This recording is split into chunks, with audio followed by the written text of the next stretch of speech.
안녕하세요. 오늘은 협상하기 전에 준비한다.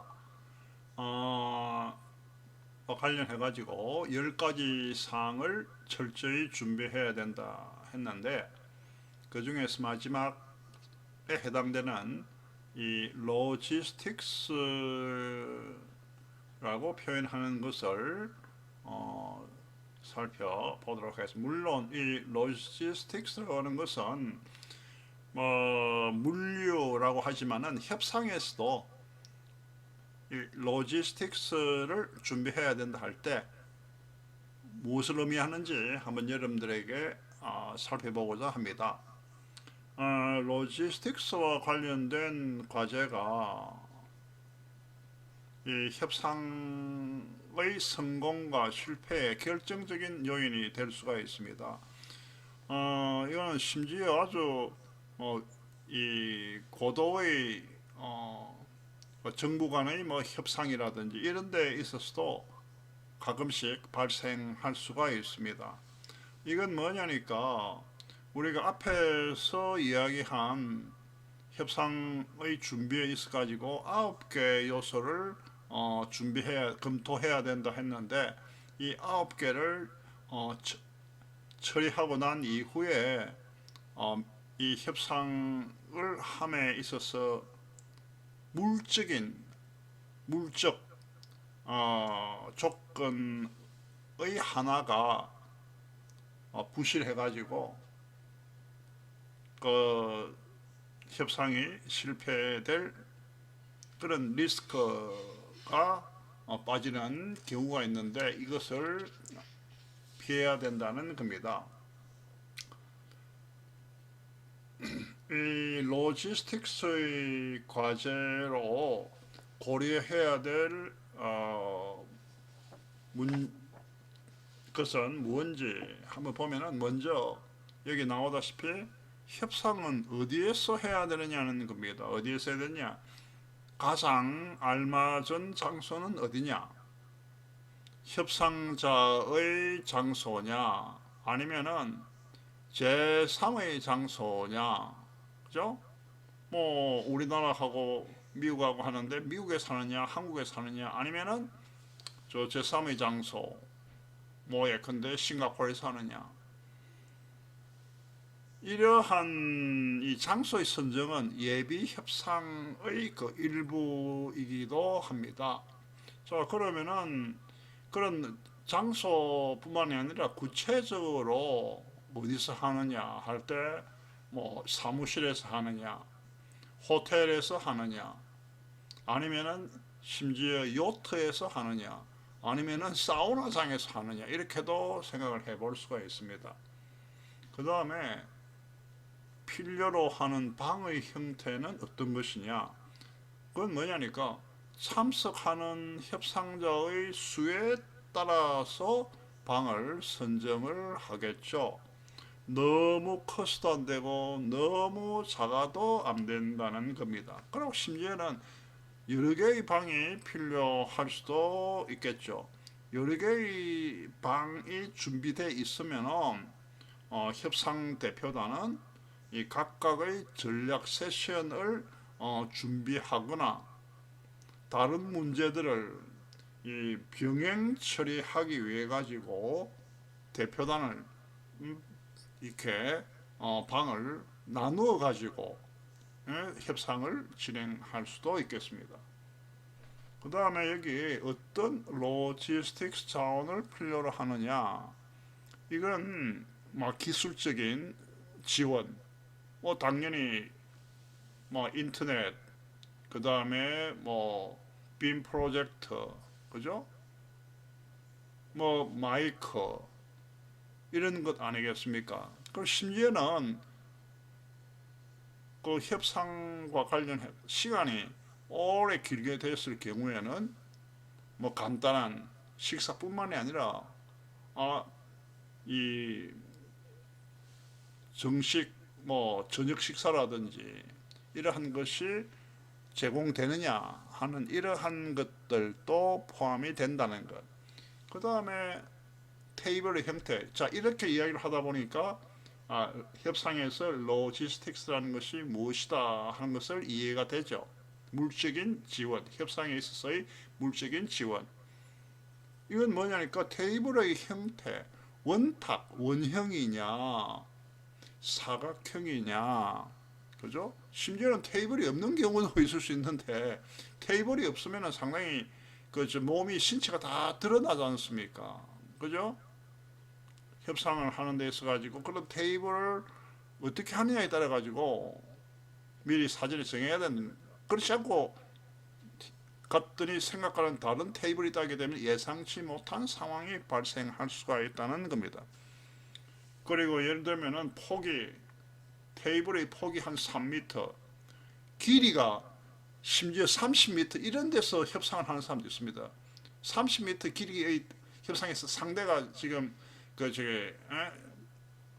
끝과 끝에 대해서는 보일 수도 없고 3m 폭으로 해도 굉장히 길이가 긴 그런 테이블을 사기 때문에 협상의 분위기가 굉장히 어색해질 수밖에 없겠죠. 그리고 상대의 목소리가 정확하게 잘 안 들릴 수도 있다는 겁니다. 그래서 효율적인 커뮤니케이션과 정보 교환을 위해 가지고 어떠한 테이블의 형태와 크기로 할 것이냐 하는 것을 협상 전에 준비를 해야 된다는 겁니다. 그 다음에 여기에 놓은 좌석 배치입니다. 좌석 배치. 협상에 갔을 때 그쪽 좌석은 그쪽이 정하겠지만은 우리가 그 협상자의 뭐랄까 영향력 있는 사람 앞에 우리도 가장 영향력이 있는 사람을 할 것이냐, 어떻게 그 테이블의 자리를 잡게 할 것이냐, 이 좌석 배치가 굉장히 중요합니다. 왜냐? 뭔가 그쪽에 영향력이 있는 그런 사람이 있는데 그 사람을 설득시킬 수 있는 사람이 저 멀리 있으면은 대화를 나누기도 힘들고, 그리고 상대가 나이가 고령자일 경우에 청력이 떨어지거나 할 경우에 마이크를 사용하지 않으면은 잘 안 들릴 경우에 굉장히 의사 전달, 커뮤니케이션이 잘 안 된다는 겁니다. 그 다음에 필요한 설비, 조금 전에 얘기했다시피 뭐 인터넷이라든지, 그죠? 그 다음에 뭐 프로젝터라든지, 그 다음 심지어는 호치키스라든지, 그 다음에 가위라든지, 그 다음에 연필이라든지, 펜이라든지, 그 다음에 스카치 테이프라든지, 그죠? 그러한 것들을 사전에 다 미리 준비를 해 두어야 된다는 겁니다. 그 가가지고 이런 이 예? 설비가 없다 이렇게 했을 경우에는 뭐 난처한 일이 빠질 수 있으면은 미리 사전에 준비를 하는 게 중요하다는 겁니다. 그러고 이 회의에 방해될지 모르는 그런 기술적인 문제, 하다가 발표하다가 갑자기 뭐가 잘못됐다 해보세요. 듣는 사람 굉장히 짜증납니다. 그죠? 이 유튜브 강의할 때도 마찬가지예요. 뭐 하다가 무슨 마이크 소리 삑 하는 소리가 나오거나 이렇게 됐을 경우에 듣는 사람이 기분이 굉장히 나빠지겠죠. 그래서 프레젠테이션도 가능하다면은 체계적으로 사전에 미리 한번 해보는 그런 준비 자세가 필요하다는 겁니다. 자, 이 지금까지 협상에서 준비를 이야기했는데 이 준비는 단기적으로 보게 되면은 뭐 소비, 예? 뭐랄까 이 비용이죠, 코스트인데 중기적으로 보면은 중장기할 때 중기적으로 보면은 뭔가 이거는 수익을 가져다 주는 투자라는 겁니다. 그래서 조직적으로 조금 전에 이야기했던 이 10가지 요소를 가지고 준비를 계속 해주면은 여기에 익숙해질수록 나중에는 이 준비하는 것이 시간이 더욱더 빨라지게 되고 시간도 짧게 준비를 할 수 있다는 겁니다. 그래서 이 10가지를 뭔가 이 차트로 이렇게 지금까지 쭉 이야기한 것을, 예?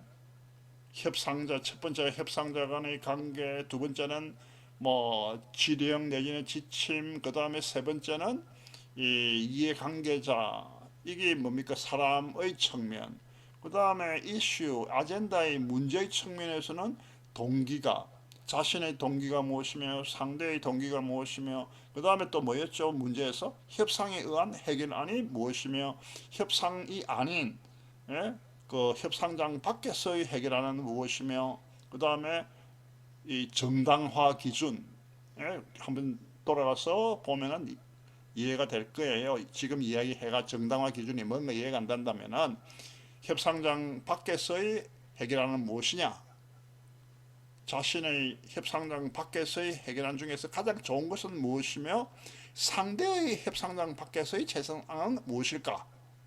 이걸 보고 그 다음에 지금 프로세스에서의 세 가지, 조직에서의 그 아젠다, 크레센토, 디크레센토, 그 다음에 어떤 식으로 할 것이냐, 커뮤니케이션, 질문을 어떻게 할 것이며 어떤 정보를 나는 줄 것이냐, 그 다음 마지막으로 지금 하고 있는 이 로지스틱스입니다. 그래서 어떻게 하면은 협상력을 강화할 수 있을까라는 질문을 참 많이 받습니다. 그런데 협상력의 거의 대부분은 어디서 나오느냐니까 준비에서 나오나, 준비. 이러한 것이 아주 단순하지만은 진실입니다. 진리입니다. 협상에 있어 가지고 당면하는 이 것이 조금 전에 하겠던 협상장에서, 협상장 밖에서 관계하거나 노력하고 있는 이 사람의 측면, 그 다음에 협상하는 이슈의 측면, 그리고 어떻게 협상하느냐 하는 이 프로세스의 측면, 예? 그 프로세스가 조직, 커뮤니케이션, 로지스틱스지 않습니까? 이 세 가지, 큰 세 가지, 이 세 가지를 이해하고 있는 협상자는 어떻게 보면 이미 상당한 협상력을 갖추고 있는 사람이라고 볼 수가 있습니다. 그리고 이런 사람들은 협상을 하기 전에 사전에 질문들을 스스로 한번 자문하고 그 해답을 생각도 해보고, 그러면서도 유연하게 자신의 그 협상의 방향을 설정할 수 있는 그런 단계에 있는 사람이라고 볼 수가 있습니다. 그래서 지금까지 협상에 하기 전에 철저히 준비를 해야 되는데, 무엇을 준비해야 되느냐 할 때 이 10가지 항목을 가지고 준비를 해라 하는 내용이었습니다. 오늘 또 즐거운 생활을 하면서 협상에 성공할 수 있는 사람이 되기를 바랍니다. 고맙습니다.